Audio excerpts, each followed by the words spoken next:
Bismillahirrahmanirrahim. Assalamualaikum warahmatullahi wabarakatuh.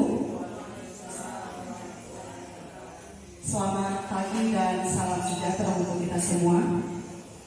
Yang terhormat Bapak Kepala Sekolah SMP Negeri 4 Toli-Toli, yang kami hormati semua rekan-rekan guru dan tata usaha yang sempat hadir pada kegiatan diseminasi budaya positif aksi nyata modul 1.4 dari Ibu Syahriah yang merupakan calon guru penggerak angkatan 7 yang saat ini mengajar di SMP Negeri 4 Toli-Toli. Dan untuk penempatan waktu saat ini, sebelum kegiatan dimulai, kita akan mendengarkan berupa arahan dari Bapak Kepala Sekolah, yaitu Bapak Ahmad Abdul Ghani, Sarjana Hukum. Kepada Bapak kami persilakan.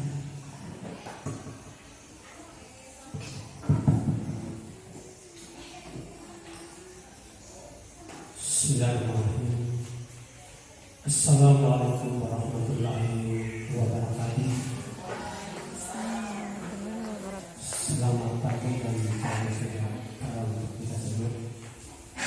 Pertama-tama marilah kita senantiasa memanjatkan puji syukur kita kehadirat Allah Subhanahu wa taala, pada saat ini kita masih diberikan kekuatan dan kesehatan, berupa kesehatan dan kesempatan, sehingga kita masih dapat bersama-sama dalam rangka mengikuti simulasi akademisasi budaya positif yang insyaallah akan dilaksanakan oleh salah satu guru kita sebagai calon guru penggerak. Untuk pula salawat dan taslim saya aturkan kepada ibu kita Nabi Muhammad SAW yang merupakan suri dan kasih. Bapak Ibu, ibu guru yang senantiasa dimuliakan Allah Subhanahu wa taala, bahwa pada hari ini dari rekan guru kita akan mencoba memberikan semacam ilmu yang sudah didapatkan untuk ditularkan kepada teman-teman. Kenapa? Karena kita melihat ini bagaimana upaya pemerintah dalam meningkatkan mutu pendidikan. Di dalam hal ini tentu bagaimana meningkatkan sumber daya manusia untuk pendidikan, tentu dimulai dari gurunya dulu. Karena itu karena kita ini sudah menuju kepada kurikulum merdeka, kemudian guru penggerak. Nah, itu semua tidak lain dan bukan bagaimana memberikan pendidikan kepada guru agar bisa memberikan inovasi, kreativitas dan bermartabat. Karena yang dihadapi ini adalah murid-murid, tentu ada beberapa cara yang harus dilakukan oleh seorang guru sebagai guru penggerak, sebagai guru yang hebat. Tapi ya tentunya kuncinya bagaimana memberikan, menularkan ilmunya kepada murid-murid. Saya lihat di dalam tujuan pemerintah dengan adanya guru penggerak itu supaya bagaimana kita guru ini tidak monoton, ya, belajar supaya murid tidak bosan. Saya kira inilah hal-hal yang harus kita petik, yang harus kita ini dari kemana. Oleh karena itu saya menyarankan kepada yang masih muda-muda ini supaya bisa mengikuti teman-teman yang sudah melaksanakan atau sudah lulus seperti Ibu Joko, alhamdulillah Ibu Murni sudah nyatakan lulus, ya, sudah mendapatkan sertifikasi sebagai guru. Ya. Dalam regulasi pemerintah, ya, apalagi saya lihat ini baru sementara kali urut tentang sistem undang-undang pendidikan nasional. Sampai sekarang belum ada pengesahan karena ada berbagai macam kritikan, masukan dan lain-lain, kemungkinan dari sudut pandang yang berbeda yang masih menjadi perdebatan mengenai. Tetapi walaupun itu tetap Menteri Pendidikan Nasional Riset Pendidikan ini tetap bagaimana menginginkan ada perubahan di bidang pendidikan ke depan. Tadi salah satunya bagaimana mengelola atau mengeluarkan guru-guru yang berprestasi, termasuk di dalamnya tadi sebagai guru penggerak. Apalagi saya lihat salah satu syarat untuk menjadi kepala sekolah itu harus ada sertifikat guru penggerak. Salah satu syarat itu. Siapa tahu orang berminat jadi kepala sekolah hari itu salah satu syarat. Saya sudah baca juga undang-undangnya masalah guru kepala sekolah yang diangkat di dalam daerah itu tidak memiliki guru karena profesi sebagai penggerak. Pemerintah bisa mengangkat guru yang memiliki, tetapi dalam jangka masa waktu itu 4 tahun.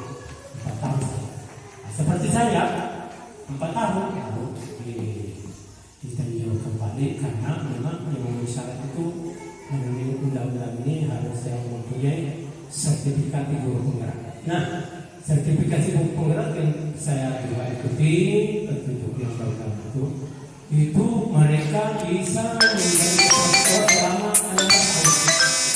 Yang 4 kali 4 ya. Dan kalau kita yang tidak mempunyai hanya 4 tahun, ya hanya 4 tahun bisa sudah bisa diganti. Artinya itu merupakan regulasi kan, tetapi tetap mengacu kepada otonomi daerah, tetapi harus ada aturan itu tadi sebagai cabang kepala sekolah secara aturan. Jadi ini saya sangat mengharapkan berikan motivasi kepada yang masih muda supaya senantiasa kalau ada permintaan supaya bisa kita ikut berpartisipasi, bisa ikut mendaftar. Ya, mendaftar. Yang cocok juga boleh. Nah, kita lihat ilmunya tidak inginkan kita pilih menjadi profesi kita sebagai guru. Jadi perlu sebagai guru memang harus banyak yang kita harus lakukan. Saya kira tidak berada untuk yang terlalu berkali lebar.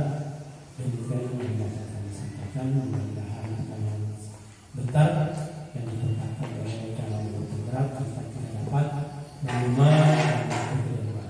Demikian, assalamualaikum warahmatullahi wabarakatuh.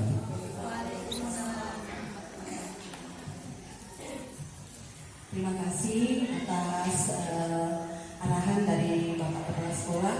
Terima kasih tentang pengantarnya tentang guru penggerak. Kami berharap semoga untuk di angkatan-angkatan selanjutnya ada rekan-rekan saya, guru-guru yang masih muda, yang masih punya kreativitas tinggi untuk mari bergabung di pendidikan guru penggerak. Jadi banyak ilmu yang kita bisa dapatkan. Untuk berikutnya adalah kami persilakan kepada Ibu Sandria untuk memaparkan diseminasi budaya positif yang akan disampaikan oleh Ibu Sandria. Kepada Ibu kami persilakan.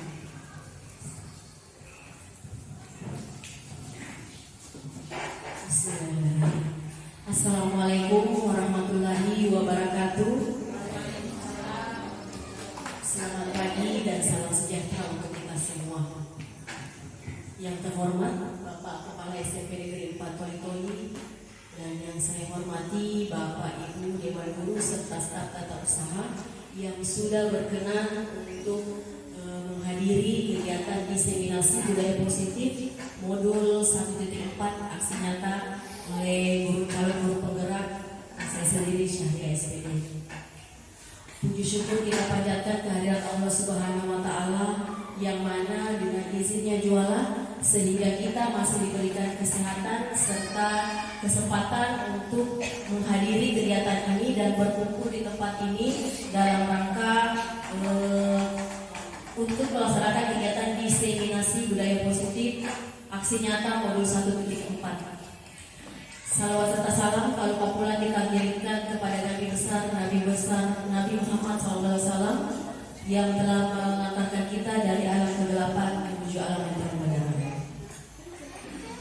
Baiklah, pertama-tama saya mengucapkan terima kasih untuk Bapak Kepala Sekolah yang sedianya sebelum pelaksanaan kegiatan ini saya sudah meminta izin kepada beliau dan alhamdulillah beliau merespon dengan sangat baik kegiatan diseminasi ini.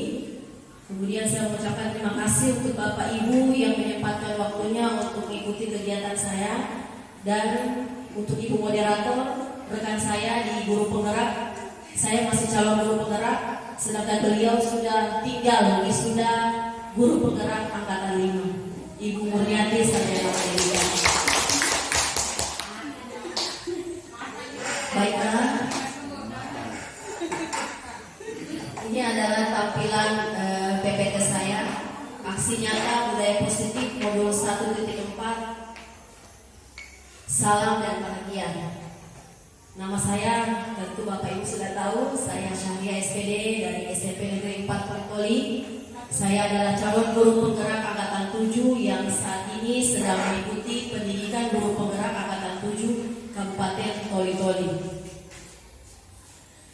Tujuan dari diseminasi ini, jadi untuk Bapak Ibu ketahui, saya tidak menggunakan kata sosialisasi, saya menggunakan diseminasi. Diseminasi di mana merupakan penyampaian informasi kepada sekelompok atau target orang, ya. Jadi Bapak Ibu, saya bukan katakan kelompok, tapi Bapak Ibu adalah keluarga saya di SMP 4, rekan kerja saya di SMP 4, supaya di mana setelah ada ilmu sedikit yang saya bagikan sebentar, semoga ilmu ini dapat kita terima, kita terapkan untuk ke depan nanti untuk anak didik kita.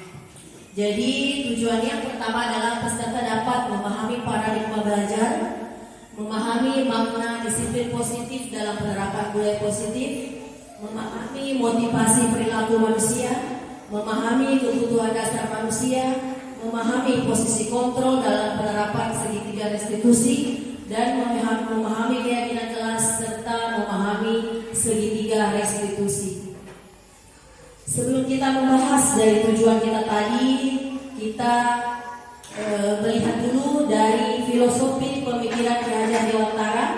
Ada beberapa yang sudah saya rangkum, yaitu yang pertama, tujuan pendidikan yaitu menuntun segala kodrat yang ada pada anak untuk mencapai keselamatan dan kebahagiaan yang setinggi-tingginya, baik secara pribadi maupun sebagai anggota masyarakat.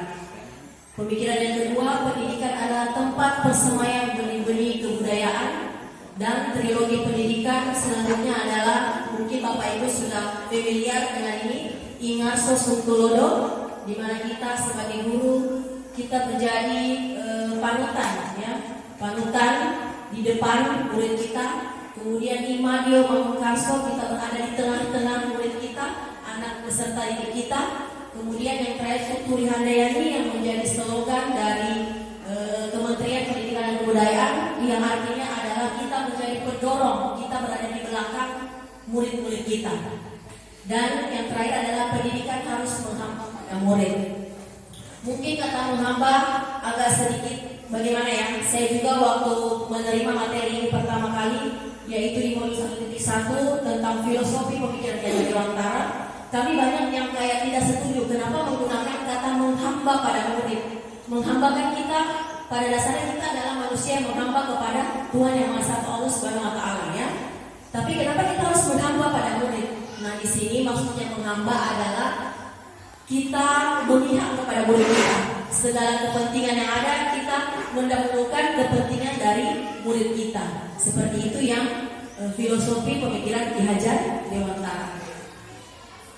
Kemudian kita masuk ke pertama, yaitu perubahan paradigma belajar. Perubahan paradigma belajar ini yang diutarakan oleh Dr. William Glasser meluruskan miskonsepsi tentang Makna kontrol. Jadi kita menganggap selama ini yang pertama ada ilusi guru mengontrol. Ini sekedar ilusi, Pak, menurut Dr. William Glasser, di mana kita menganggap kalau kita mengontrol anak-anak, pasti anak-anak itu akan tunduk kepada kita. Tetapi yang sebenarnya yang menjadi kontrol adalah diri kita sendiri atau anak-anak itu sendiri.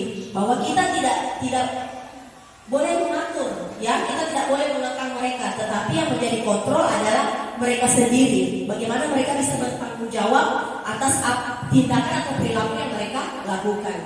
Kemudian ada ilusi bahwa semua perbuatan positif, efektif dan bermanfaat. Kemudian ilusi bahwa kritik dan membuat orang merasa bersalah dapat menguatkan karakter. Padahal ini bisa saja kritik dan sebagai contoh kita marah-marah, kita kritik, kamu ini salah, kamu ini seperti ini. Jadi itu sebenarnya tidak menguatkan karakter, tapi membuat anak-anak itu menjadi semakin bersalah dan akan semakin down, ya. Dan yang terakhir ada ilusi bahwa orang dewasa memiliki hak untuk memaksa. Bahwa kita adalah guru, kita merasa kita orang dewasa. Kita punya hak 100% kepada anak-anak didik kita. Bahwa kita harus memaksakan apa yang kita inginkan. Tetapi sebenarnya itu hanya ilusi, bahwa itu bisa menyadarkan mereka, tetapi tidak. Ya, seperti itu. Nah, kemudian selanjutnya adalah disiplin positif, ya. Disiplin positif merupakan pendekatan mendidik anak untuk melakukan kontrol diri dan pembentukan kepercayaan diri. Disiplin berbeda sama sekali dengan hukuman, meskipun disiplin sering diterapkan dengan menggunakan teknik hukuman, ya. Jadi selama ini kita menganggap bahwa disiplin itu harus disiplin, berarti harus diikuti dengan hukuman. Tetapi kalau ilmu yang kami dapatkan tidak seperti itu. Semoga ilmu ini juga bisa Bapak Ibu, rekan-rekan semua terapkan, ya. Nah, menurut Ki Hajar Dewantara, di mana ada kemerdekaan, disitulah harus ada disiplin yang kuat. Sesungguhnya disiplin itu bersifat self-disiplin, yaitu kita sendiri yang mewajibkan kita dengan sekeras-kerasnya. Tetapi itu sama saja, sebab jikalau kita tidak cakap melakukan self-disiplin, wajiblah penguasa lain mendisiplinkan diri kita. Peraturan demikianlah harus ada dalam suasana yang merdeka. Jadi saya bisa menjelaskan bahwa self-disiplin atau disiplin sebenarnya datang dari diri kita sendiri, ya. Ketika kita tidak bisa bertanggung jawab dan disiplin terhadap diri kita sendiri, berarti penguasa yang akan mendisiplinkan kita. Contohnya, kita nanti datang jam 7, nanti yang kalau kita tidak dari dalam diri kita, berarti ada kepala sekolah nanti yang mendisiplinkan kita. Jadi nanti sebentar akan saya jelaskan lebih lanjut itu masuk dalam motivasi apa, ya. Seperti itu. Jadi peraturan demikian harus ada dalam suasana yang merdeka. Jadi seperti yang Bapak Kepala Sekolah sudah bagikan di grup bahwa IKM, ya, implementasi kurikulum merdeka, seyogyanya kita sudah bisa laksanakan nanti, insya Allah nanti di semester depan, ya. Saya rasa untuk MGMP sudah banyak yang melakukan workshop atau BIMTEK tentang IKM, implementasi kurikulum merdeka.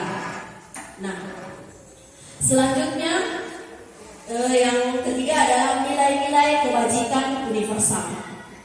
Pengertian dari nilai-nilai kebajikan adalah sifat-sifat positif manusia yang merupakan tujuan mulia yang ingin dicapai setiap individu.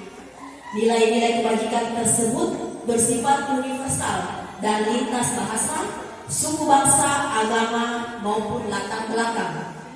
Nah, nilai-nilai kebajikan yang ingin dicapai oleh setiap anak Indonesia kita kenal dengan profil pelajar Pancasila, ya, yaitu ada dimensinya. Mungkin Bapak Ibu sudah tahu karena kita sudah mengikuti workshopnya. Beriman, bertakwa kepada Tuhan yang Maha Kuasa dan berakhlak mulia, mandiri, bernalar kritis, berkebinekaan global, gotong royong dan kreatif. Semua ini kita ingin, ya, supaya anak-anak kita mempunyai karakter profil pelajar Pancasila ini, ya, dimana kita ingin anak-anak kita beriman, bertakwa dan berakhlak mulia. Kemudian bagaimana mereka bisa mandiri, ya, misalnya dalam kelas mereka memang kita sebagai guru mempunyai peran yang sangat penting, tetapi kita wajibkan juga untuk bagaimana anak-anak kita bisa mandiri, ya. Kemudian bagaimana mereka bernalar kritis, berkebinekaan global dan bergotong royong serta kreatif. Ini adalah nilai-nilai atau dalam dimensi profil pelajar Pancasila. Selanjutnya pada bagian keyakinan kelas. Keyakinan kelas merupakan sesuatu yang dapat diterapkan di lingkungan kelas tersebut. Pembuatan keyakinan melibatkan semua warga kelas melalui kegiatan curah pendapat. Keyakinan kelas ditinjau kembali dari waktu ke waktu. Dan alhamdulillah rekan saya Ibu Murniati sudah melakukan itu di kelas 9. Ya, ada beberapa wali kelas yang sudah membuat keyakinan kelas. Di kelas 9B juga sudah. Tapi saya juga sudah membuat keyakinan kelas 9B, yaitu kesepakatan kelas. Nanti sebentar di akhir sesi ini saya akan mencoba untuk berbagi ilmu saya bagaimana menerapkan atau membuat keyakinan kelas saya ambil di kelas 9B. Nah, ya, keyakinan kelas. Jadi apa yang kita yakini untuk dalam kelas? Jadi peraturan dan keyakinan kelas ini ada bedanya. Mungkin selama ini kita membuat peraturan dilarang buang sampah sembarangan. Nah, ini kita lebih ke tidak memaksa. Kalau peraturan kan itu sifatnya pasti memaksa. Jadi anak-anak berada dalam seperti tertekan, ya. Tapi kalau keyakinan kelas bahwa apa yang kita yakini, apa yang murid-murid kita yakini, ya. Contohnya ada di dalam tabel ada 2. Ada peraturan dan keyakinan kelas. Peraturan misalnya selalu kembalikan buku ke tempatnya. Nah, keyakinan kelasnya bahwa kita harus bertanggung jawab, ya. Kemudian dilarang mengganggu orang lain. Keyakinan kelasnya adalah menghormati orang lain. Hadir di sekolah 15 menit sebelum pembelajaran dimulai. Menghormati orang lain dan dapat berkomitmen. Dilarang melakukan kekerasan. Keyakinan kelasnya adalah ini menyangkut tentang keselamatan dan menghormati orang lain. Kemudian dilarang menggunakan narkoba, pasti ini untuk kesehatan, ya. Dan yang terakhir adalah bergantian atau menunggu giliran. Keyakinan kelasnya adalah menghormati orang lain dan atau bersabar. Nah, kalau di peraturan kan seperti itu, pasti kita ada bahasa dilarang buang sampah, dilarang melakukan kekerasan. Tetapi sebaiknya lebih bagus lagi kalau kita menggunakan keyakinan kelas yang kita buat bersama, bisa menjadi sebuah kesepakatan, ya. Jadi misalnya kenapa bisa contohnya hadir di sekolah 15 menit sebelum pembelajaran, itu peraturannya. Keyakinan kelasnya adalah bahwa kita menghormati orang lain sampai dihormati bapak ibu guru yang ada di sekolah. Harusnya memang 15 menit sebelum belajar kita sudah di sekolah, karena ketika bapak ibu guru sudah dalam kelas baru kita datang, berarti kita sama saja dengan tidak menghormati beliau, seperti itu, ya. Nah, ini adalah contoh keyakinan kelas 9B. Ada bekerja sama atau berkolaborasi. Bekerja sama atau berkolaborasi ini bisa kita ambil contoh misalnya pada saat bekerja kelompok, ya, ada diskusi, mereka bisa bekerja sama dan berkolaborasi. Kemudian menghargai orang lain. Tadi saya sudah memberikan contoh bagaimana menghargai orang lain dengan kita datang tepat waktu ke sekolah.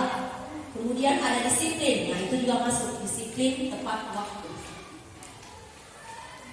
Nah, kita masuk pada bagian posisi kontrol.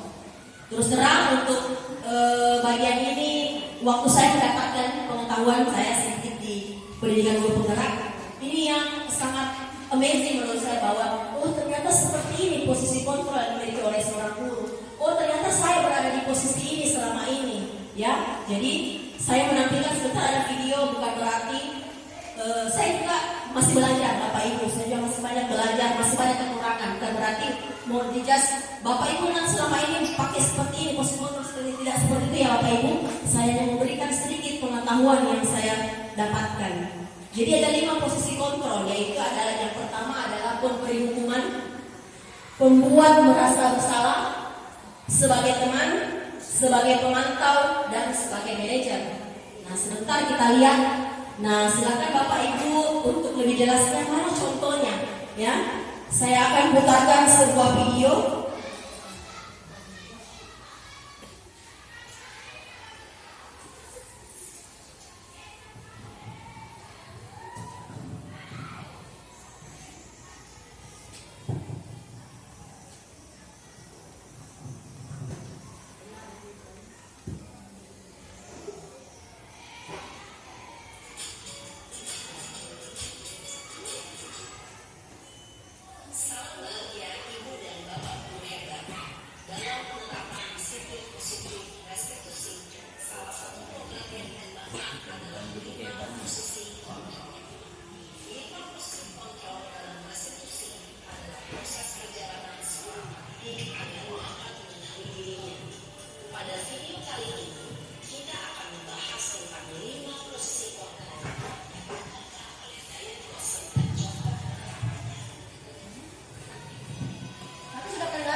Ibu guru. Hoi. Dua. Ya.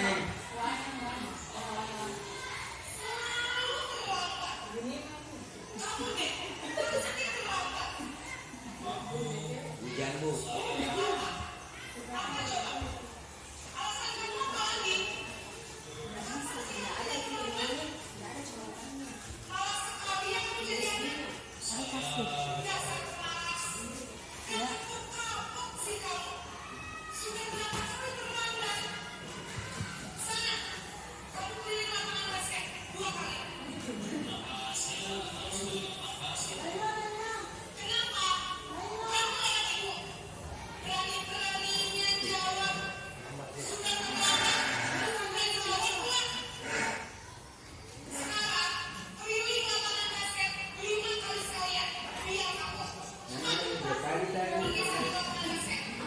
Ya kasih naik lagi. Ada lagi ya. Di lapangan sepatu ada lagi. Tukar mikirnya.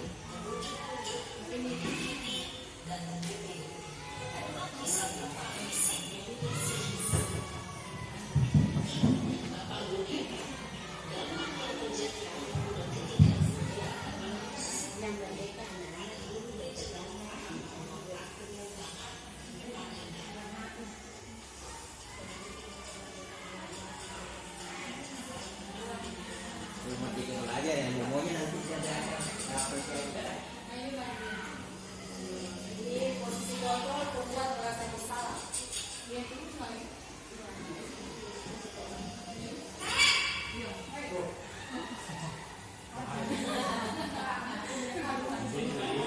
Ini apa lagi?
fatur ini fatur.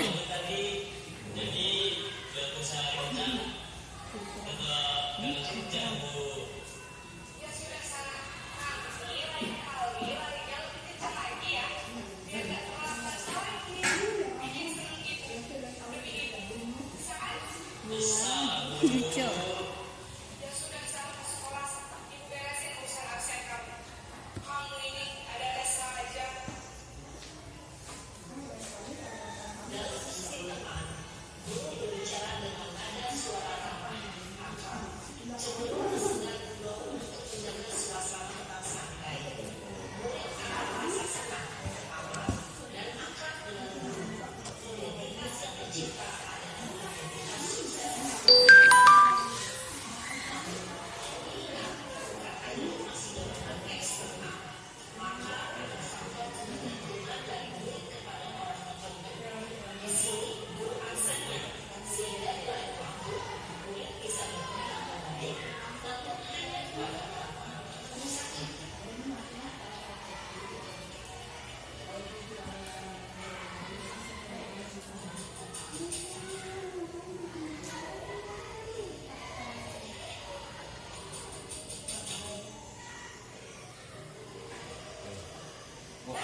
Marah lah.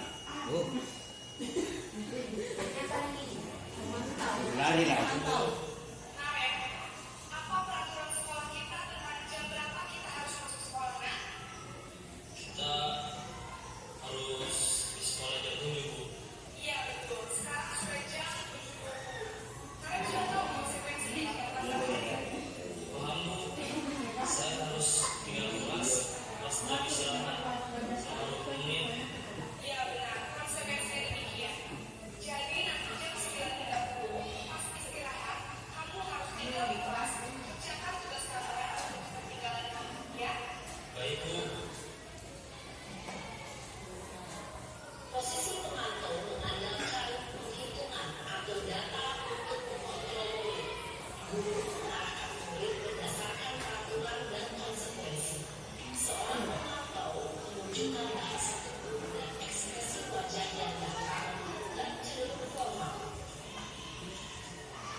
Arya terusi.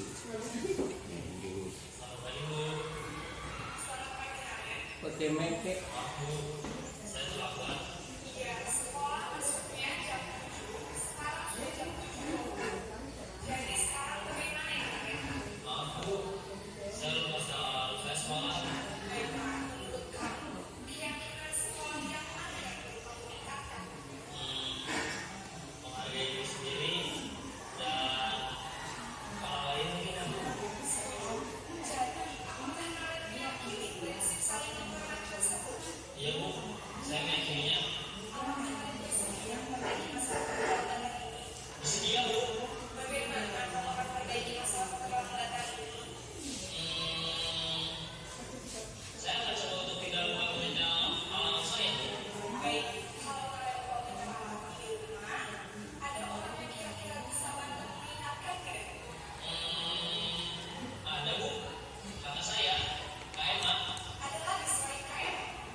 Erna ini siapa?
Nah, demikian tadi tayangan video mengenai 5 posisi kontrol ya Bapak Ibu.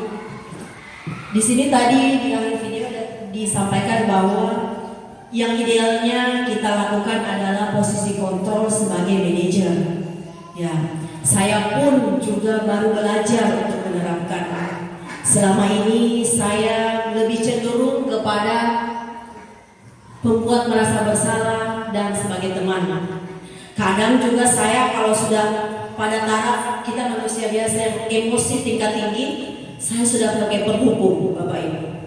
Jadi saya masih banyak belajar ya.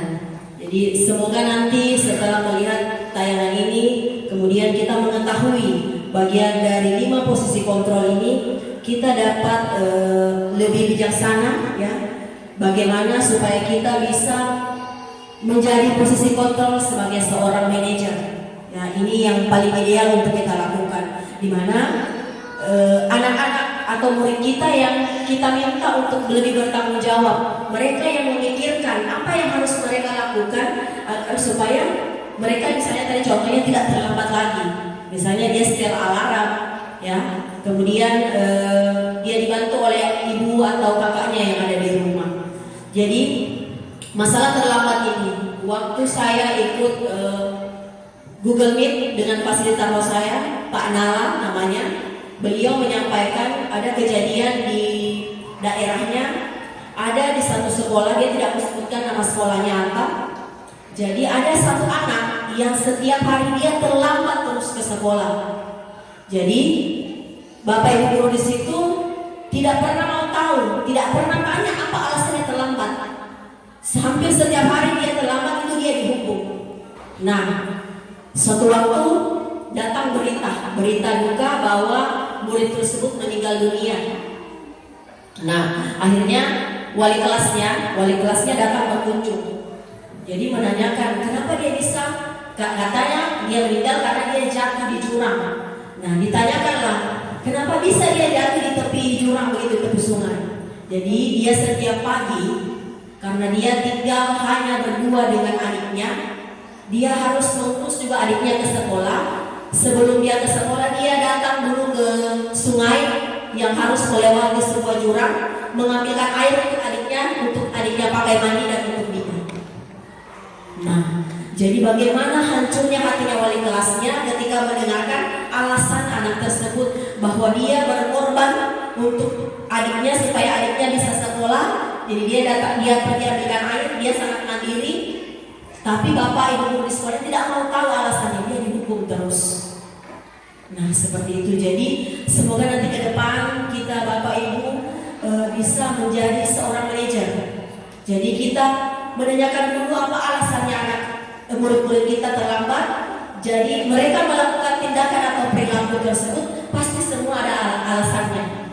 Jadi itu yang perlu kita ketahui terlebih dahulu.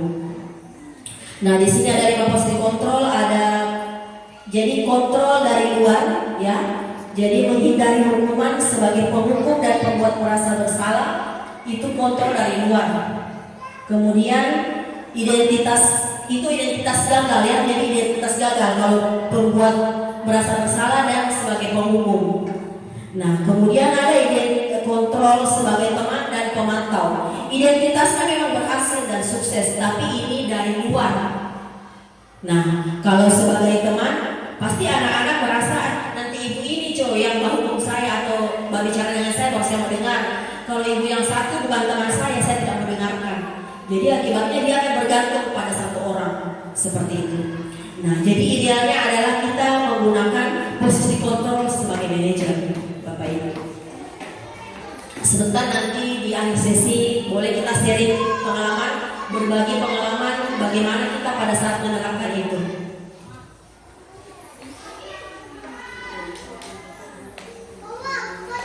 Nah, kemudian ada pernyataan. Saya kecewa sekali dengan kamu. Siapa yang mengatakan? Dia adalah pembuat orang merasa bersalah. Kemudian kamu tidak pernah benar melakukannya. Yang membuat pernyataan, yang mengatakan itu adalah seorang penghukum. Ayolah lakukan demi bapak ibu. Nah, yang mengatakan itu adalah posisi kontrol sebagai teman. Apakah kamu mau mendapatkan stiker bintang hari ini? Nah, yang mengatakan itu adalah pemantau. Kemudian, bagaimana kamu bisa menyelesaikan masalah ini? Nah, yang mengatakan itu adalah posisi kontrol sebagai manajer. Dan kamu selalu yang paling terakhir. Dia adalah penghubung. Seperti itu. Ada pernyataannya. Nah, selanjutnya di sini ada teori motivasi perilaku manusia. Ada teori motivasi perilaku manusia ada dari faktor. Ada motivasi eksternal dan internal. Kalau eksternal untuk menghindari ketidaknyamanan atas hukuman. Jadi anak-anak kita datang tepat waktu mungkin karena dia malas untuk dihukum lagi. Karena dia tahu kalau dia akan terlambat pasti dia dihukum. Tapi itu motivasinya berasal dari luar, bukan dari dirinya. Kemudian motivasi eksternal untuk mendapatkan imbalan atau penghargaan dari orang lain. Seperti itu juga. Saya mau datang cepat ke sekolah supaya saya dipuji-puji sama Bapak Ibu guru. Ya, itu memang benar, baik. Tetapi itu merupakan motivasi yang dari luar eksternal. Kemudian ada motivasi internal. Tujuannya untuk disiplin positif. Untuk menjadi orang yang mereka inginkan dan menghargai diri sendiri dengan nilai-nilai yang mereka percaya. Jadi mereka berubah, mereka disiplin memang yang datang dari dalam diri mereka. Bukan karena ada atasan, bukan karena ada pujian, bukan karena mau dihukum sama bosnya, seperti itu. Nah, ini agak kacauan ya. Kita lanjut saja kepada kebutuhan dasar manusia. Apa hubungannya bahwa kita semua sebagai makhluk yang bernyawa, manusia, ya, pasti kita juga mempunyai 5 kebutuhan dasar. Kebutuhan dasar yang pertama adalah kebutuhan untuk bertahan hidup atau survival. Kemudian kebutuhan atas cinta, kasih dan sayang, love and belonging. Kemudian kebutuhan akan kebebasan, kesenangan dan kekuasaan. Jadi kenapa kita harus mencari tahu terlebih dahulu apa yang melatar belakangi perilaku anak didik kita yang salah? Mungkin ada kebutuhan dasarnya yang tidak terpenuhi. Mungkin saja, misalnya ada anak-anak yang di dalam kelas selalu ganggu temannya. Sedikit-sedikit kalau perlu dia colek-colek saya, dia tarik-tarik jilbabku misalnya. Mungkin anak itu sedang membutuhkan pemenuhan cinta dan kasih sayang. Karena kenapa? Dia mau diperhatikan oleh temannya. Seperti itu. Jadi kemudian ada anak-anak yang kalau jam ini dia mau suka di luar. Nah, mungkin itu harus dipenuhi adalah kebebasannya. Dia mau jangan nonton kita belajar dalam kelas.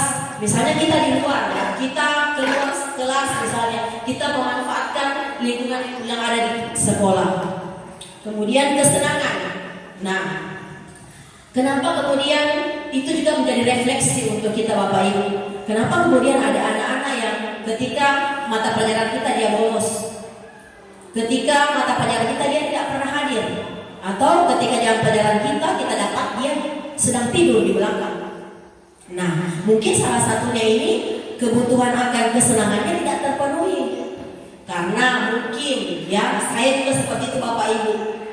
Di dalam kelas kita monoton, bicara dari jam pertama sampai jam ketiga bicara terus, kita duduk terus. Akhirnya anak-anak ini kira kita sedang mendongeng. Jadi dia tak tidur di belakang. Nah, bagaimana supaya dia bisa senang? Nah, baiknya kita menyisipkan atau kita bisa dengan ice breaking. Di sela-sela kita ketika Bapak Ibu melihat ada anak-anak yang sudah loyo-loyo, sudah mengantuk, boleh ice breaking. Saya juga begitu Bapak Ibu. Jadi saya dulu saya seperti itu, monoton, biasa kasih LKS saya keluar. Tetapi alhamdulillah setelah mendapatkan sedikit ilmu ini, saya tidak secara seutuhnya saya berubah, tidak. Semua secara bertahap Bapak Ibu. Jadi saya mencoba untuk meramu sebuah pembelajaran menjadi sebuah permainan yang menarik, ya. Jadi saya sempat sharing dengan Ibu Siane sampaikan, Ibu Nia bagaimana ini di kelas anak-anak kalau IPA biasanya sudah malas, saya mau bikin bagaimana? Bu boleh barangkali kalau kayak saya main pesawat terbang. Jadi sebelum pesawat itu kertas itu dilipat menjadi sebuah pesawat, saya suruh dulu anak-anak tulis soal, kemudian orang lipat itu kertas jadi sebuah pesawat, kemudian kita main di luar, kemudian hitung 1, 2, 3 lempar ke udara itu pesawat, dan suruh anak-anak untuk baku rebe ambil, Bapak Ibu. Nah, misalnya si A ambil kertasnya si B dan si B ambil kertas si A, jadi waktu tukar soal, kemudian mereka menjawab, diberikan waktu selama 5 menit menjawab, kemudian dilipat lagi, diterbangkan lagi. Nah, kemudian langsung di kelas kita bahas soal-soal yang mereka sudah buat. Anak-anak senang, tidak ada yang mengantuk, alhamdulillah. Tapi ini memang agak sulit, semua bisa dilakukan secara bertahap. Nah, insya Allah nanti saya akan berkolaborasi dengan Ibu Murni, nanti kita coba untuk bagaimana memberikan pembelajaran yang menyenangkan kepada anak, kepada peserta didik kita, kepada murid kita. Tapi Bapak Ibu di sini juga saya lihat sudah banyak yang seperti itu. Sudah menyelipkan S-Tricking, sudah menggunakan infokus yang untuk tampilan layar supaya anak-anak lebih senang seperti itu. Saya sangat bangga dan mengapresiasi Bapak Ibu guru semuanya. Kemudian ada restitusi. Nah, ini sangat berhubungan dengan tadi 5 posisi kontrol. Posisi kontrol sebagai manajer. Apa itu restitusi, Bapak Ibu? Restitusi adalah proses menciptakan kondisi bagi murid untuk memperbaiki kesalahan mereka, sehingga mereka dapat kembali pada kelompok mereka dengan karakter yang lebih kuat. Restitusi juga merupakan proses kolaboratif yang mengajarkan murid untuk mencari solusi untuk masalah mereka dan membantu murid berpikir tentang orang seperti apa yang mereka ingin menjadi dan bagaimana mereka harus memperlakukan orang lain. Jadi restitusi beda dengan kita menghukum. Kalau menghukum kita maki-maki anak, kau yang selalu benar. Ketika kita menggunakan restitusi, jadi ini proses menciptakan kondisi supaya mereka kembali ke lingkungannya, mereka bisa dengan pede kembali, mereka bisa tidak merasa terpuruk. Karena dengan restitusi ini kita mencari solusi untuk anak tersebut dan mereka yang memikirkan bagaimana caranya. Seperti itu. Kemudian ada 9 ciri-ciri restitusi. Bukan untuk menebus kesalahan, namun untuk belajar dari kesalahan. Memperbaiki hubungan, tawaran bukan paksaan. Restitusi menuntun untuk melihat ke dalam diri. Restitusi mencari kebutuhan dasar yang mendasari tindakan. Restitusi diri adalah cara yang paling baik. Restitusi berfokus pada karakter bukan tindakan. Restitusi fokus pada solusi dan restitusi mengembalikan murid yang salah pada kelompoknya. Nah, dalam pelaksanaan restitusi ini dikenal dengan ada segitiga restitusi, ya. Ada segitiga restitusi, ada caranya. Yang pertama adalah menstabilkan identitas. Bagaimana kita menstabilkan identitas anak? Kita tidak langsung menjudge tahu salah. Kita antar, bapak juga, ibu juga dulu biasa melakukan kesalahan. Ibu juga biasa diundang ke suatu kegiatan kegiatan pendidikan, misalnya MGMP, ibu juga biasa terlambat. Jadi bukan hanya kau yang sedang melakukan kesalahan, ibu juga. Jadi kita stabilkan identitasnya. Kemudian ada validasi tindakan yang salah. Jadi kita tanyakan, jadi tahu kesalahannya ada di mana. Jadi kita validasi, kita tanyakan. Dia yang akan menjelaskan. Saya mungkin karena saya begini, saya terlambat bangun, saya terlambat ke sekolah seperti itu. Kemudian yang terakhir adalah kita menanyakan keyakinan. Apa keyakinan yang kalian miliki? Misalnya disiplin buat tepat waktu. Jadi ada segitiga restitusi. Nah, di sini kembali akan saya perlihatkan bagaimana saya sudah mempraktekkan ya ada 2 murid di kelas 9A praktek untuk melakukan segitiga restitusi ya. Bapak Ibu, ini hanya sebagai contoh ya. Semua kita juga dapat menerapkan semuanya. Saya di sini Bapak Ibu terus terang bukan menggurui, tidak. Apalagi Bapak Ibu yang memang sudah lebih berpengalaman, saya hanya sharing informasi, berbagi informasi kepada Bapak Ibu apa yang saya sudah dapatkan. Nah, di sini saya langsung saja ya. Nah, di sini saya melakukan praktik segitiga restitusi terhadap siswa AIMO Ainur datang terlambat ke sekolah.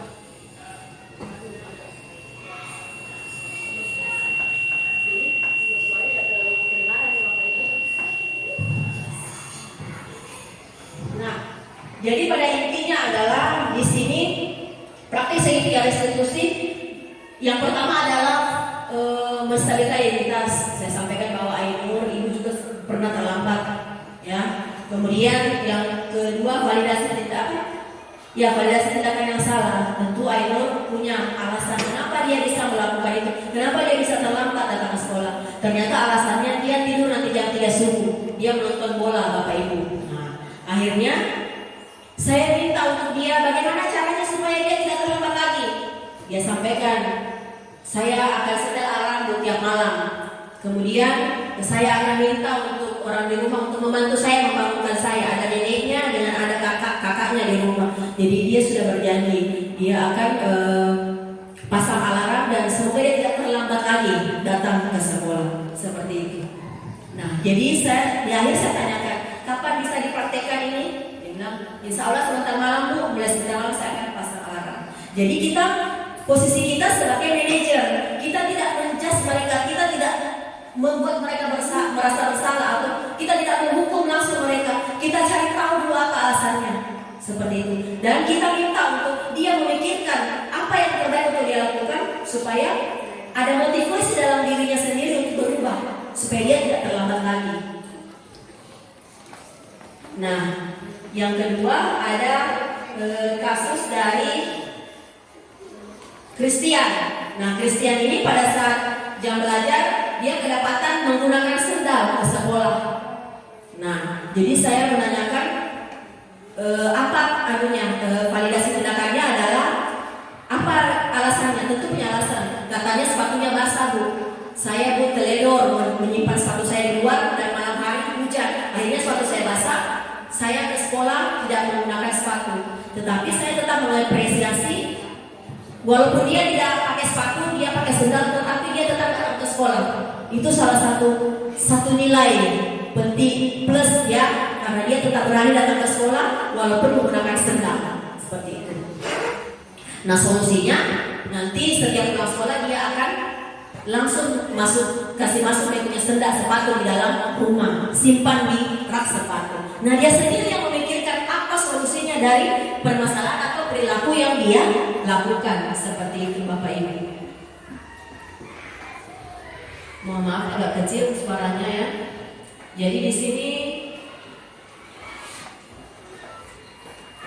setelah saya melakukan praktek segitiga restitusi ini, saya meminta pendapat dari mereka. Alhamdulillah pendapatnya seperti ini.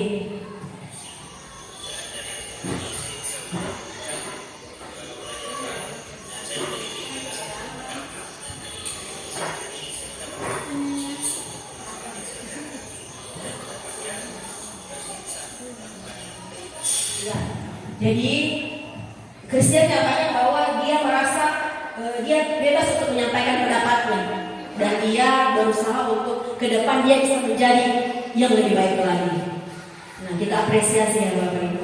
Itu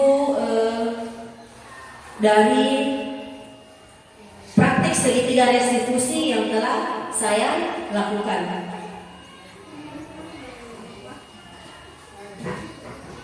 Nah, selain itu di sini saya sudah membuat keyakinan kelas di kelas 9B. Ada videonya tapi mungkin nanti agak kecil suaranya, tapi ini dokumentasi yang sudah saya sempat dokumentasikan. Di sini saya meminta anak-anak untuk saya tanyakan dulu terlebih dahulu, apa yang menjadi kelas impian kalian di kelas 9B? Ada yang bilang, saya mau kelas yang ada AC-nya Bu. Jadi Ibu bilang, kalau itu susah, silakan ruangannya itu udah ada AC. Kalau yang lain, saya mau Bu, kelas saya damai, tertib, disiplin teman-teman saya juga seperti itu. Oke, tuliskan di kertas, saya membagikan sticky note. Yang lain coba apa? Tuliskan. Jadi saya baca di situ ada yang saya mau kelas yang bersih. Saya mau semua siswa rapi seperti itu. Ya, jadi mereka menuliskan apa yang menjadi kelas impian mereka. Setelah itu mereka tempelkan di papan. Nah, setelah mereka menuliskan apa yang menjadi kelas impian mereka, Saya tanyakan lagi, kalau kita ingin mewujudkan kelas impian kita, apa harus kita lakukan? Bagaimana? Ya kita berubah, kita mulai dari diri kita sendiri. Oh ya bagus. Kalau begitu kita tuliskan apa yang menjadi keyakinan kita. Itu yang akan kita sepakati menjadi kesepakatan kelas. Nah rame-rame mereka tulis. Jadi ibu bilang, jadi saya sampaikan, jangan menulis kata dilarang. Tetapi kalau boleh tulis bersama-sama dengan teman membersihkan kelas, kemudian membagi tugas, kemudian disiplin tepat waktu seperti itu. Dan alhamdulillah mereka merespon dengan sangat baik. Mereka berkomitmen akan melaksanakan keyakinan kelas ini, ya. Dan saya meminta kepada khususnya kepada ibu, bapak ibu wali-wali kelas, kalau boleh di setiap kelas kita membuat keyakinan kelas. Dan keyakinan kelas ini tidak secara terus-terus dipakai. Boleh setiap semester kalau ada yang mau diganti boleh diperbaharui. Seperti itu bapak ibu. Jadi saya ingin berkolaborasi dengan sesudah berkolaborasi dengan beberapa wali kelas, ya. Jadi ada sudah beberapa wali kelas yang sudah selesai membuat. Ada Ibu Siti, Ibu Marni, Ibu Murni, dan Ibu Murni juga memang yang pertama juga menyampaikan kepada saya karena beliau yang pertama mendapatkan ilmu ini. Dan kami ingin berbagi, sekali lagi kami berbagi sharing pengalaman dengan Bapak Ibu. Semoga ke depan kita bisa menerapkan ini untuk Indonesia lebih maju. Baik Bapak Ibu. Nah demikian presentasi dari saya. Nah kemudian nanti sebentar moderator boleh mengizinkan satu atau dua orang Bapak Ibu untuk berbagi pengalaman, sharing pengalaman atau ya berbagi ilmu. Ada siapa tahu ada yang lebih lagi yang Bapak Ibu tahu, karena saya hanya sedikit pengalaman yang saya dapatkan dibanding Bapak Ibu yang lebih berpengalaman. Oke? Dan saya ucapkan sekali lagi terima kasih atas partisipasi Bapak Ibu yang sudah menyempatkan dirinya untuk hadir di kegiatan diseminasi ini. Dan saya akhiri, wabillahi taufiq wal hidayah. Assalamualaikum warahmatullahi wabarakatuh.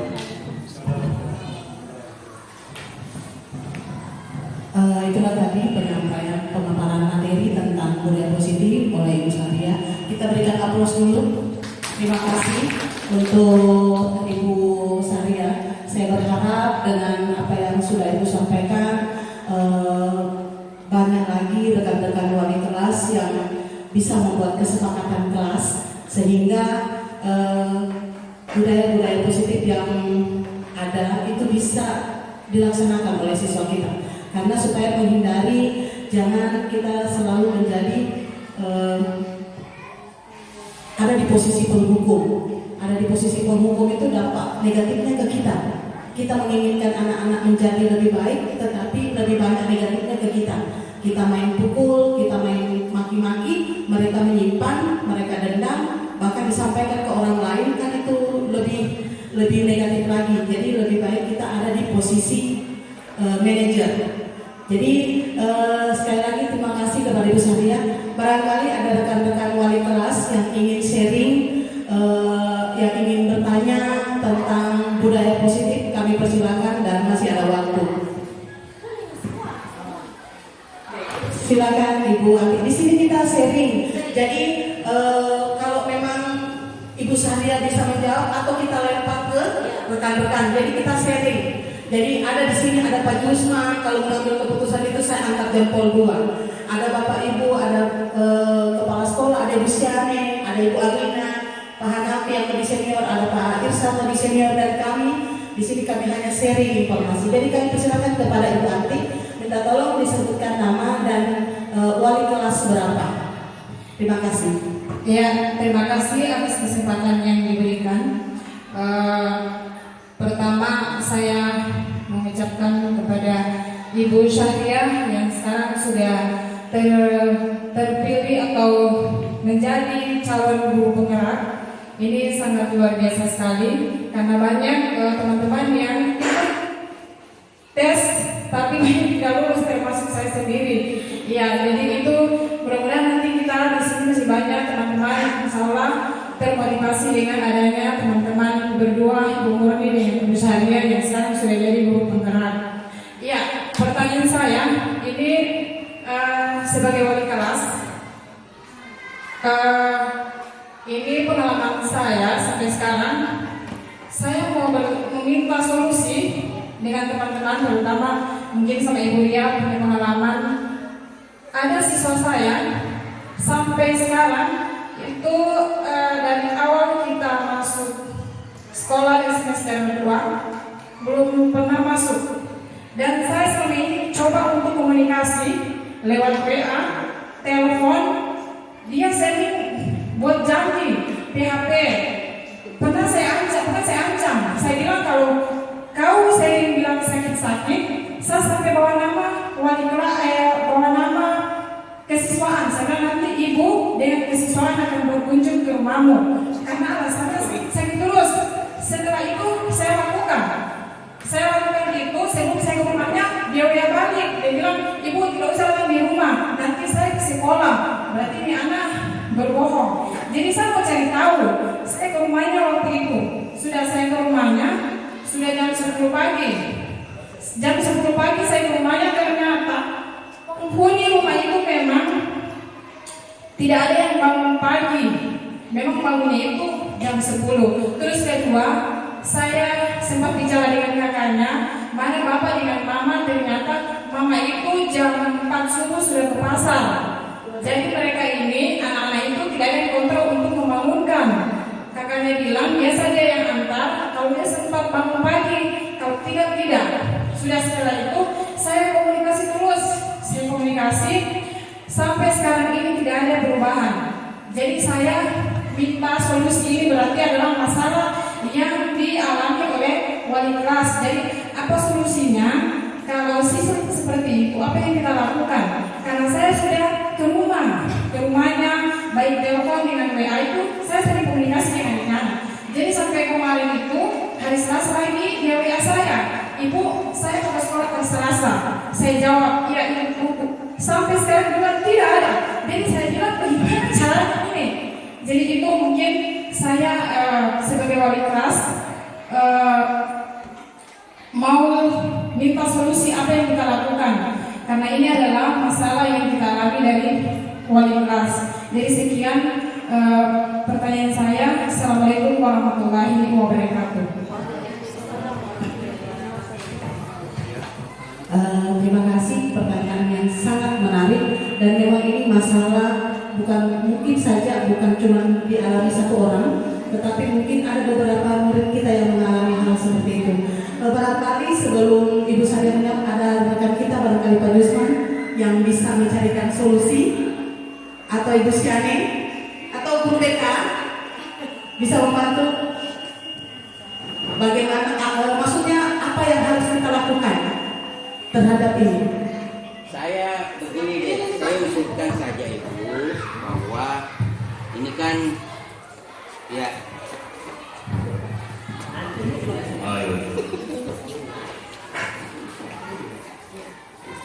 ya, terima kasih atas kesempatan yang diberikan.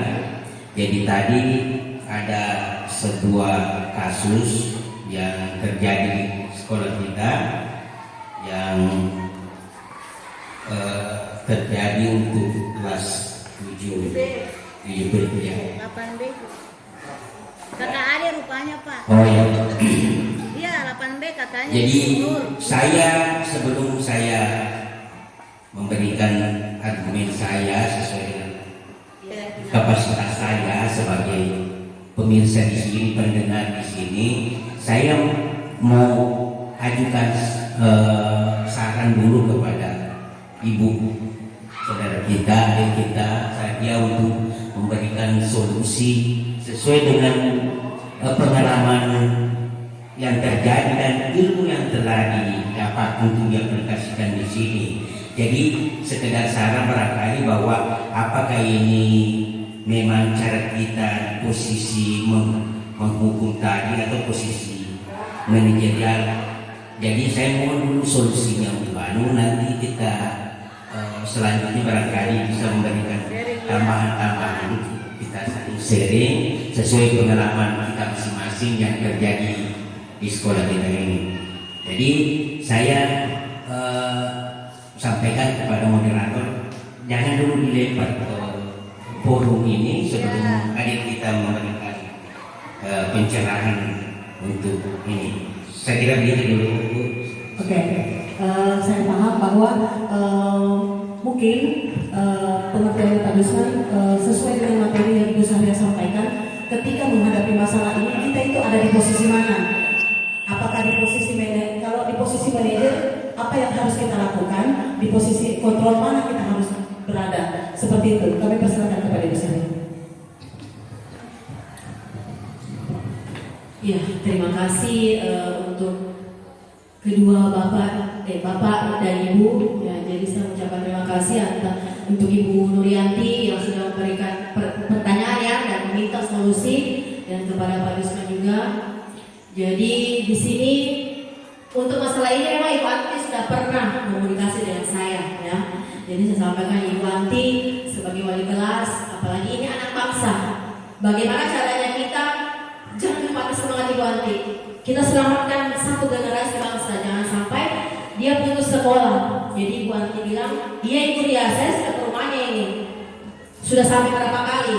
Ya, jadi sesuai dengan pengalaman saya di sini kita ada belajar tentang materi tentang budaya positif, bagaimana kita sesuai dengan pemikiran filosofi Ki Hajar Dewantara, yaitu kita menghamba pada murid. Ya, semua kita utamakan kepentingan murid. Nah, kemudian pertanyaannya, bagaimana solusinya ketika kita mendapatkan murid yang seperti ini? Kita harus berada di mana? Yang tentu paling ideal adalah kita pada posisi seorang manajer. Nah, tapi saya sangat mengapresiasi yang setinggi-tingginya untuk Ibu Nurianti Habib, wali kelas 7B yang pantang mundur, ya, dengan tetap tidak menyerah. Dia tetap datang ke siswanya walaupun siswanya banyak PHP, banyak janji. Nah, satu tadi yang saya dengar bahwa dia subuh-subuh orang tuanya sudah berangkat, jadi tidak ada kontrol dari orang tua. Artinya anak ini, nah tadi kita pelajari bahwa ada 5 kebutuhan dasar. Ada kebutuhan yang tidak terpenuhi, yaitu kebutuhan untuk bertahan hidup mungkin. Kenapa bisa saya katakan kebutuhan bertahan hidup? Karena kalau anak-anak kita, apalagi kita yang sudah ibu-ibu ini punya anak sekolah, pasti kalau pagi-pagi kita mengusahakan anak-anak ke sekolah jangan sampai kosong perutnya. Kita usahakan ada bekal untuk dia. Mungkin anak ini masih pagi dia sudah malas. Sudah ada mamaku, saya bangun tidak ada makanan misalnya, saya mau masak sendiri. Nah, saya lagi mau pergi sekolah, saya mau bagasi dulu, kalau tidak antar saya harus berjalan. Dia pasti berpikir seperti itu, tidak. Jadi ada beberapa kebutuhan dasar yang tidak terpenuhi. Kebutuhan dasar yaitu bertahan hidup. Kemudian cinta dan kasih, sayang. Karena kenapa? Karena orang tuanya kasihan, mungkin kalau di pasar pergi subuh, pulang mungkin nanti malam. Jadi dia tidak sempat ketemu lagi dengan orang tua. Jadi dia kebutuhan itu yang kurang. Jadi itu yang kita cari tahu. Kemudian itu memang sudah terjawab seperti itu mungkin. Dan kalau untuk masalah Nur Faida ini, sempat saya dapat dia masuk di kelas. Ada berapa? 2 kali kalau tidak salah di pertemuan saya. Nah, dia memang anaknya pendiam, kurang aktif. Tetapi itu lagi, kita sebagai guru harus banyak-banyak merefleksikan diri kita. Sebenarnya apa yang kurang dari diri kita? Ya? Jadi apa yang belum kita laksanakan bagaimana supaya anak-anak didik kita lebih bersemangat dan termotivasi belajar di kelas seperti itu. Mungkin tadi kita bukan juga kita ikuti semua maunya, tidak. Tapi kalau di kurikulum merdeka kita mengajar, belajar sesuai dengan apa yang menjadi bakat dari anak-anak. Tentu kalau anak-anak apalagi yang kelas 7, mereka lebih suka banyak bermain. Nah, bermain di sini bukan berarti full time di sekolah bermain, tidak. Maksudnya seperti tadi kita selipkan permainan, kita dengan ice breaking supaya mereka lebih bersemangat, supaya pulang di rumah ada yang mereka bisa ceritakan kepada orang di rumah. Pak, tadi saya di sekolah ini, saya suka kalau saya belajar seperti ini. Jadi saya besok mau ke sekolah lagi, masih ada jamnya ini, seperti itu. Jadi kembali lagi bukan berarti saya bilang saya baik sempurna, tidak Bapak Ibu. Saya juga baru pada tahap proses belajar. Saya juga secara pelan-pelan berubah, ya, secara pelan-pelan. Bagaimana supaya anak didik kita tidak merasa bosan di kelas, itu salah satu faktornya. Jadi kita mencari tahu dulu Ibu Anti itu kebutuhan dasar yang tidak terpenuhi. Bagaimana supaya mungkin bisa nanti kalau Ibu Anti berkunjung ke sana kemudian dia tidak datang, mungkin kita turun langsung Pak ke lapangan, ke TKP, Ya, kita berkunjung langsung ke rumah. Dan kalau boleh nanti disurati, kalau boleh ada orang tuanya dulu biar satu. Jadi kita ketemu dengan orang tuanya, atau kalau orang tuanya sudah pernah surati kalau kita datang ke sekolah. Kalau bersurat tidak, tapi Oh. yang undang PUP itu Iya. orang tuanya datang. Oh. Saya ketemu dengan dia, tapi responnya orang mamanya kayak tidak begitu. Iya, kalau begitu boleh mungkin disurati dulu. Jadi panggilan ke sekolah alasannya nanti diceritakan karena dia berapa kali tidak pernah sekolah, sudah berapa minggu dan ibu sudah sudah datangi. Jadi kalau memang orang yang datang nanti menghadap sama kepala sekolah. Seperti itu. Jadi itu ya sedikit mungkin nanti Iya, ya. sama karena masalah Ibu Anti sama dengan saya. Dengan kakak Ade. Oh iya, Muhammad Nur. Iya. Muhammad Nur ini berulang setiap semester pasti begitu. Iya. Betul, karena saya juga pengalaman. Saya sudah surati juga, tapi Oh, sudah. tidak ada juga tindakan. Tidak ada respon dari orang tua. Semuanya tidak ada juga tindakan sama dengan Ibu Anti. Iya, berarti dua generasi bangsa yang di situ yang harus diselamatkan ya, Bapak Ibu. Berarti nanti insya Allah saya dan Bapak mungkin insya Allah akan berkunjung. Nanti kalau memang kita beri kesempatan, kemudian orang tua juga tidak respon, barangkali mungkin kita sudah pada tahap sampai pada posisi itu. Kalau memang sudah tidak bisa, mungkin dia mau pindah sekolah, kita minta barangkali surat pengunduran diri saja Pak, supaya Kalau bahasanya orang tua alasan. seperti itu, dia bilang keluarkan saja anak saya bilang ibu kalau mengeluarkan itu gampang. Gampang. Caranya ibu harus ke sekolah Betul. melapor. Tetapi alangkah bijaknya kalau kita mengunjungi langsung dulu, ya saya Bapak akan berkunjung langsung, kita mencari tahu lebih pasti, kita berbicara sendiri dengan orang tua. Yang paling penting adalah kolaborasi dengan orang tua. Itu mungkin itu dari saya nanti, dan mungkin masalah ini bukan hanya masalah di sekolah kita, di sekolah yang lain juga seperti itu, dan mungkin ini juga masih berefek pada 2 tahun. Selama 2 tahun kita tidak belajar di sekolah, ya pandemi itu yang membuat kita menjadi mager, malas bergerak, maunya di rumah pegang HP itu ya. Jadi betul-betul peran kita sebagai guru sangat dibutuhkan. Bagaimana kita bisa menjadi seorang pendidik, menjadi yang menuntun anak-anak mendidik kita sebagai teladan yang baik untuk murid-murid kita. Insya Allah kita bisa terapkan itu. Apalagi Ibu Siani yang sudah memiliki banyak pengalaman, dan saya ucapkan terima kasih lagi karena sudah bersedia untuk berbagi pengalaman, sharing pengalaman kepada Bapak Ibu guru juga yang sudah sempat hadir, walaupun mungkin masih banyak yang ingin disampaikan ya. Nanti insya Allah kita akan buka nanti ya. Kami dan Ibu Muri akan berkolaborasi, akan membuat suatu komunitas mungkin ya. Nanti kita bahas di situ bagaimana pembelajarannya menyenangkan, kemudian bagaimana supaya menuntun anak-anak peserta didik kita menjadi yang lebih baik lagi ya. Jadi kemudian untuk yang tadi memang betul tantangan yang sangat besar untuk kita semua sebagai pendidik, sebagai seorang guru, bagaimana untuk merdeka belajar dan merdeka mengajar. Jadi insya Allah itu akan kita terapkan ke depan, dan semoga kita semua bisa menjadi guru yang bergerak, tergerak dan menggerakkan. Indonesia bergerak, guru bergerak, Indonesia maju. Dan saya akhiri, wabillahi taufiq wal hidayah. Assalamualaikum warahmatullahi wabarakatuh.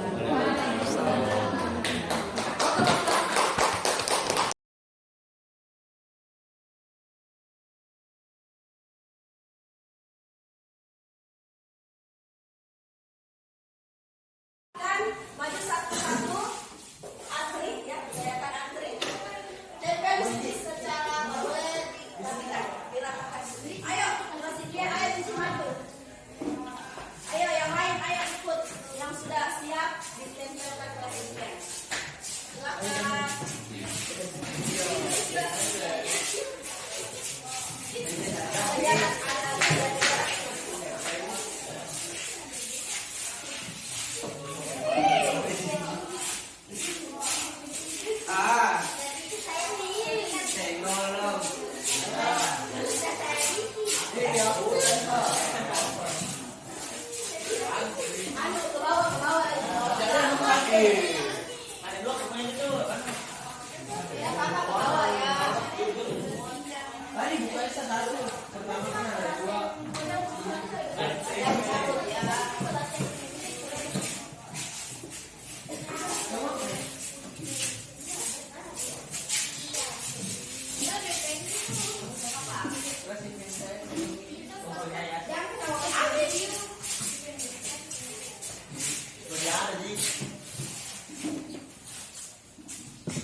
sedikit. Ya silakan dibacakan depan Sikri. Kelas impian saya bersih dan tidak kotor, rapi dan tidak boleh datang terlambat, dan kalau masuk kelas harus salam dan hormat guru. Oke, beri tepuk tangan dulu. Saya rasa salah satu kertas yang diambil temannya ini sudah mewakili kelas impian kalian ya. Pada dasarnya semua ingin kelas yang bersih, yang rapi, yang teman-temannya menerapkan budaya disiplin ya, budaya ada tadi yang salam ramah berarti masuk ke budaya 5S ya, senyum, salam, sopan dan santun. Kemudian disiplin, keyakinannya disiplin. Nah, oke, terima kasih Sikri, silakan kembali. Nah, sekarang karena kalian semua punya kelas impian ya, artinya ada hal yang harus kalian lakukan untuk bagaimana kelas impian kalian bisa terwujud. Dengan apa? Dengan menerapkan keyakinan kelas atau kesepakatan kelas, supaya kalian bersama-sama bisa berkomitmen. Oh, kita mau mewujudkan kelas yang misalnya tadi contohnya Sikri sudah bacakan, saya mau kelas yang bersih, rapi, yang siswanya teman-teman saya semuanya ramah. Nah, sekarang kalian